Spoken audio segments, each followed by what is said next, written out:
Аз съм Питър Петерс и съм изпълнителен директор на Стогер, а нашата компания е базирана в Нидерландия.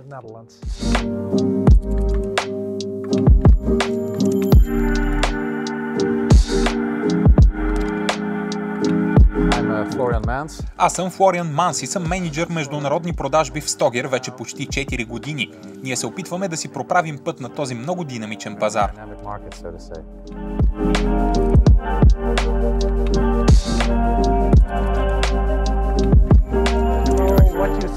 Това, което виждате на стадиона зад нас, са 4 единици от модел Booster 60. Наричаме ги така, защото на практика те подпомагат растежа чрез светлина. Този е с лилава светлина, което означава, че е с LED технология. Други модели бяха популярни и нормални допреди няколко години, но ние традиционно доставяме само LED светлини. Този модел е многоканален, с динамичен спектър на светлината и контролира светлината по този начин. Можете да променяте спектъра на светлината, за да се повиши здравето на растителността, както и възстановяването. По този начин правите тревата по-устойчива към заболявания.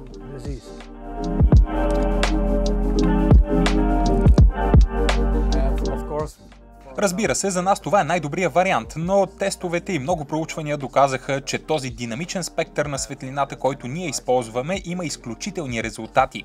Той влияе много на състоянието на тревата и подобрява качеството й, което я предпазва от заболявания. Част от красотата на тази система е, че имаме единица, която осигурява светлината, но е насочена и към бъдещето. Така че инвестицията, която се прави сега, не е само най-новата технология към момента, а тя е и лесна за надграждане и добавяне на подобрения в последствие, както е всичко свързано с машините. Ако в бъдеще има по-ефикасен метод, който да носи 30, 40, 50% повече светлина със същото количество енергия, ние ще можем лесно и бързо да нанесем тези подобрения и машините да продължат да работят. Това е инвестиция в бъдещето. Също така, нашите машини са най-леките на пазара и обхващат най-голяма площ, която осветяват. Наистина лесни за употреба и маневрени са. Това е първата такава, която доставяме в България, но и на Балканите, а все пак това е най-модерната и революционна светлинна система.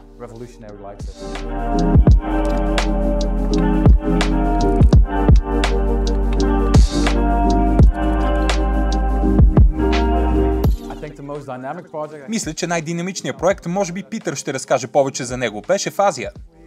Да, снабдихме с нашите продукти международния стадион в Джакарта. Най-голямото съоръжение в Азия. Мисля, че капацитета му е над 80 000 души. Беше за световното първенство до 17 години. Това е много голям стадион с затворен покрив. Имаха проблеми с качеството на тревната настилка. За да разрешат проблема с дефицита на светлина, те решиха да инвестират в такова осветление и всъщност в най-модерната технология. И съм щастлив, че избраха нас. И там имат мултиспектърни машини за контрол на светлината. Те закупиха такива единици, но без функцията за отопление, защото в Азия нямат нужда от него. Там е 30 градуса целогодишно. Затова нашите машини са на модули. Такава е концепцията ни, за да можем да удовлетворим нуждите на клиентите си. Трябва да сме скромни, защото сме сравнително нови на пазара. Мисля, че основната съпоставка трябва да е кой кога е започнал след осветлението. Ние всъщност започнахме по едно и също време с конкурентите ни, но нашето най-голямо предимство е, че проучванията на този тип продукт, който използва различен спектър на светлината, за да подпомогне растежа на растенията, го има вече от 10 години. Ние сме единствените, които използват толкова правилно и интуитивно. Технологично мисля, че сме много напред спрямо другите на пазара, но трябва да проправим своя път. Радвам се, че сега ще добавим и Ботев Пловдив в нашия списък с референции. Имали сме няколко големи клуба, като Генк в Белгия и Базел в Швейцария. Надяваме се скоро да се насочим и към Съединените американски щати. Проправяме нашия път, имаме добри резултати, тестваме на доста места в Европа. В Дания имаме добри резултати, във Франция, в Англия, в Азия. Всъщност виждаме, че нашите устройства работят във всякакъв климат.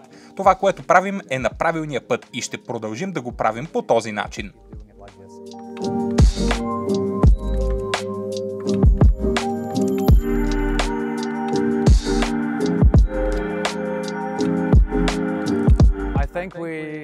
Със сигурност трябва да останем в контакт с екипа, който поддържа терена.